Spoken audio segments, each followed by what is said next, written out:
Here's your front row ticket back to the moment rock and roll caught fire. Short chapters, big memories, 15 classics that turned gym floors into dance floors, filled drive-ins with sing-alongs, and made every AM radio feel like a best friend. Settle in, turn up the dial, and let the memories roll. If your foot starts tapping or your shoulders start to twist, that's the idea. You won't want to miss a second. The birth of rock and roll started here. Number 15. Great Balls of Fire, Jerry Lee Lewis. You shake my nerves and you rattle my brain. Here's the spark that proved a piano could roar louder than any guitar. Cut at Sun Records in late 1957, Jerry Lee almost didn't sing it. He argued in the studio about whether the song was right, then sat down and let his hands settle the debate. Left hand thundering boogie, right hand blazing glissandos. 2 minutes that felt like a jailbreak. Too much love drives a man insane.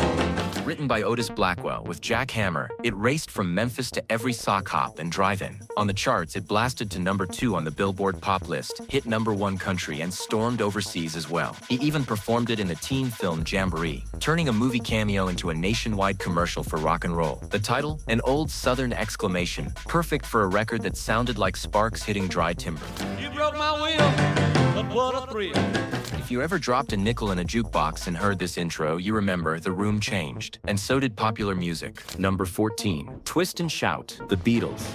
Well, shake it up, baby, now. Shake it up, baby. The loudest 2 minutes in a necktie. Lennon steps to the mic, hoarse from a long day, and lets out a shout that still rattles kitchen radios. It wasn't even their song, but it became their calling card. Twist and shout, twist and shout. Come on, come on, come on, come on, baby, now.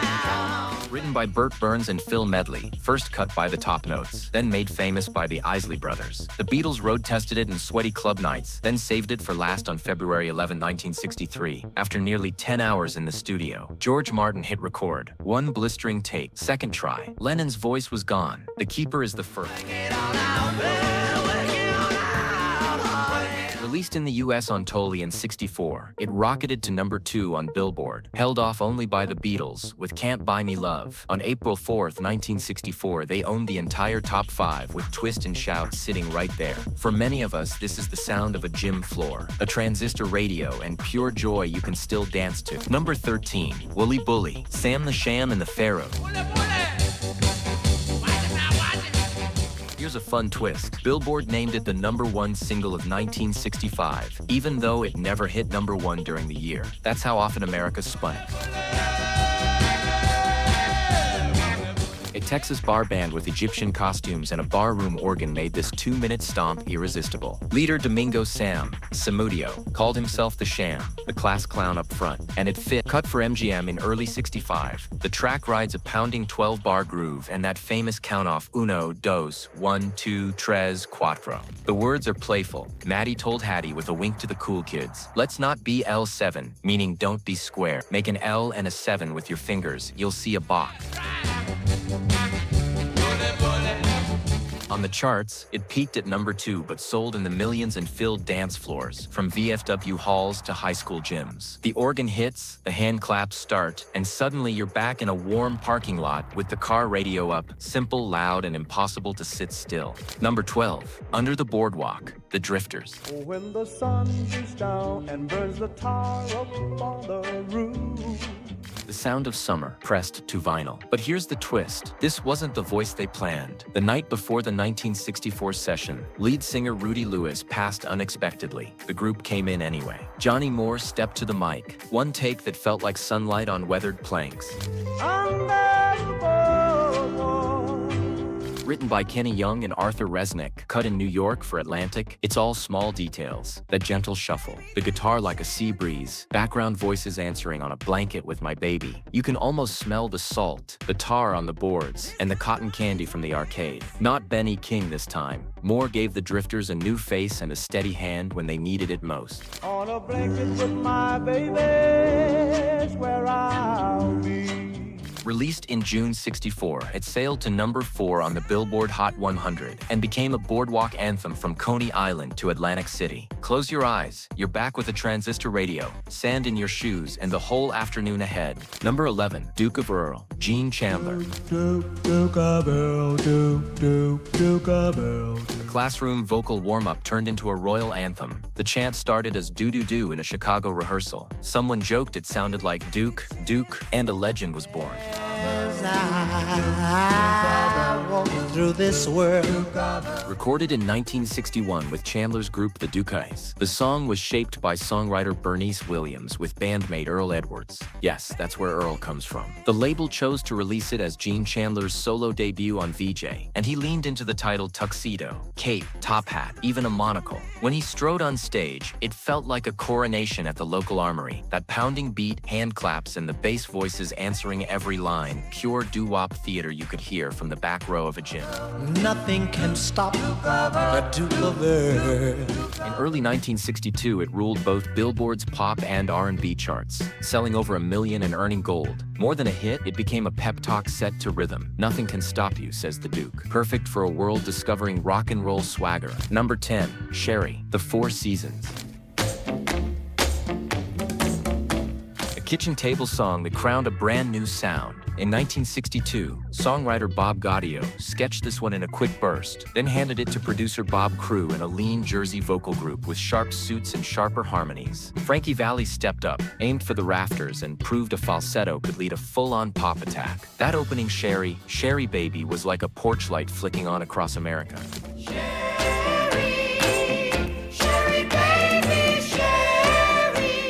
Released on Chicago's VJ label, the record hops on a crisp beat, hand claps tight as a drum line, with the group answering every line like old friends at a corner stand. The title, insiders say it started with another girl's name before Sherry stuck. Either way, it fit like a tailor-made jacket. Sherry,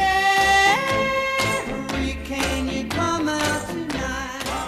The impact was instant. 5 weeks at number 1 on the Billboard Hot 100, a turn at number 1 R&B, and the first step in a three-peat with Big Girls Don't Cry and Walk Like a Man. If you ever cranked an AM dial in a '62 Chevy, you know this wasn't just a hit. It was a welcome sign to the golden age of pop harmony. Number 9, Louie Louie, The Kingsmen.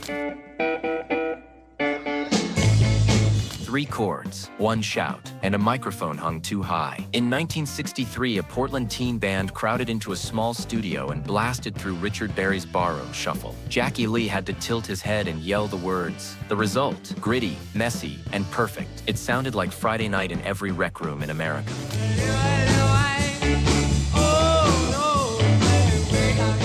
Here's the shocker. People couldn't make out the lyrics. Rumors flew. A state governor even pushed for a radio ban. And the FBI opened a long investigation. After months of tapes and typed reports, the official conclusion was simple, unintelligible. Meanwhile, the kids kept dancing. On the charts, it barreled to number 2 on the Billboard Hot 100. More important, it became the national anthem of garage bands. If you ever tried a first gig at a VFW hall, you started here. Count it off, hit that riff, and watch the room come alive. Imperfect? Sure, but that's the magic that made rock and roll ours. Number 8, Runaround Sue, Dion. Bronx street corner warning set to a hand clap groove. Dion steps up and says, "Here's my story," and you know you're about to get the truth as only a neighborhood storyteller can tell it. I keep away from a runaround Sue, yeah. Co-written with pal Ernie Maresca in 1961, the song grew out of that New York doo-wop tradition. Voices first, instruments second. In the studio, Dion kept it lean. Stomps, claps, a ringing guitar, and the Dell Satins answering every line like the guys on the stoop. The hook is part sermon, part sing-along. Keep away from a heartbreaker who loves the spotlight. America heard it and moved. Runaround Sue hit number 1 on the Billboard Hot 100 and sold by the million, turning Dion from group singer to solo star. More than a hit, it became a code word. Every high school band knew that clap pattern. Every dance had its circle of finger-snapping advisors. Drop the needle today and you're back on a polished gym floor, warning a buddy with a grin and still singing along. Number 7, Stand By Me, Ben E. King. When the night has come. A pledge that feels like a handshake. Here's the surprise. Benny King first offered this song to his old group, the Drifters. They passed, so he cut it himself in 1961. Voice steady as a lighthouse, anchored by that famous heartbeat bass line. Just as long as you stand by me. King shaped the melody from an old church hymn, then teamed with Jerry Leiber and Mike Stoller. Arranger Stan Applebaum added the soft strings, and suddenly a simple promise sounded big enough to fill a summer night. Listen close and you can hear the room breathe. No tricks, just a singer standing tall and asking you to do the same. So darling, stand by me. The record rose to number 4 on the Billboard Hot 100 and number 1 on the R&B chart. A quarter century later, the Stand By Me film sent it back into the US top 10, and it topped the chart in the UK. And more than a love song, it's a vow you can carry in your pocket. When the world shakes, I'll be right here. Number 6, Johnny B. Goode, Chuck Berry. American Dream in 2 minutes and 40 seconds. A kid with a guitar, standing on a country road, playing like church bells. Here's the twist. Barry first wrote a colored boy who could play the guitar just like a ring and a bell. For radio, he changed it to Country Boy. Same spirit, same spark. Go, Johnny, go, go. Cut at Chess Records in 1958, it opens with rock's most famous lick, Barry's turbocharged take on the jump blues guitar style he loved. A nod to bandleader Louis Jordan's School of Swing. Piano man Johnny Johnson drives the left hand, while Barry's right hand writes the rulebook for every garage band to come. On the charts, it hit number 8 on the Billboard Hot 100 and number 2 R&B. Small numbers for a song that changed everything. Johnny be good. He used to carry his guitar. How big did it travel? NASA packed Johnny B. Goode on the Voyager Golden Record in 1977. If anyone out there asks what rock and roll sounds like, this is our calling card. One riff and you're back at the wheel of a 50s Chevy, tapping time on the steering column, headed somewhere good. Number 5, Oh Pretty Woman, Roy Orbison. First comes the stomp, then that sideways guitar riff that made shop radios and diner jukeboxes pause mid-lunch. In 1964, Roy Orbison and songwriter Bill Dees were kicking around ideas in Nashville. When Roy's wife, Claudette, walked through the room, Dees joked, "A pretty woman never needs any money." And the line wrote itself, pretty woman walking down the street. Pretty woman walking down the street. Cut at Monument Records with the Nashville A-Team. The track keeps it simple. Hand claps, foot taps, a bass that strides like a confident smile. Roy sings with that operatic hush then surge, even tossing in a playful mercy. The ending flips the script. She turns around. Hope wins. On the charts, it ruled the Billboard Hot 100 for 3 weeks and hit number 1 in the UK too. It became Roy's signature black suit, dark shades, voice like high beam headlights. Pretty woman, the kind I like to meet. Spin it now and you're back on Main Street, windows open, watching heads turn as that riff struts past. Number 4, I Can't Get No Satisfaction, The Rolling Stones. A riff from a dream. Keith Richards woke, taped the idea, and went back to sleep, leaving minutes of snoring on the cassette. The part was meant for horns, but a new gadget, the Maestro FZ1 Fuzzbox, turned the guitar into a brass section with grit. Can't get no satisfaction. Cut it in 1965, tight and unvarnished. Charlie Watts pushes the beat like a city bus. Bill Wyman locks the bottom. Mick Jagger spits out lines about noisy ads and empty promises. 3 chords, 1 snarl, and every summer night suddenly had a soundtrack. Radio stations argued. Teenagers didn't. They cranked it. I tried. Satisfaction became the Stones' first US number 1, holding the Hot 100 for weeks and topping charts around the world. It also sold a mountain of fuzz pedals. More than a hit, it was a turning point. The moment rock stopped asking permission. Drop the needle today and that opening buzz still turns any room into Friday night. Number 3, I Wanna Hold Your Hand, The Beatles. Handshake set to a beat. Lennon and McCartney huddled in a London basement in late '63, writing a tune meant to cross the ocean. It did more than that. It opened the door. I wanna hold your hand.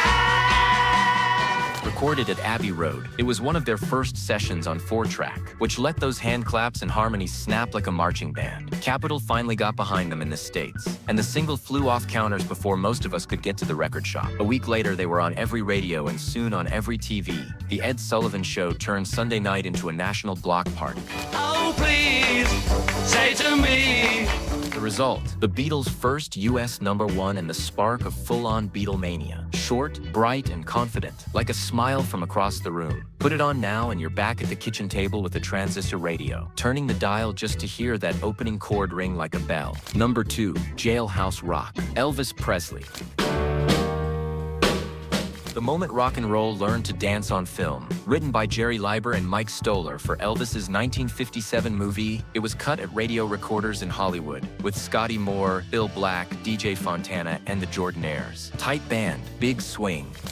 Walking through a party in the county jail. Then came the scene. Black and white stripes, a full set built like a cell block, and Elvis leading the charge with sharp steps and a sly grin. Many call it the first great music video moment. 2 minutes that showed a nation how this new music moved. The lyric is a parade of characters: warden, judge, number 47, each line snapping into that backbeat like a door latch. Prison band was there, they began to wail.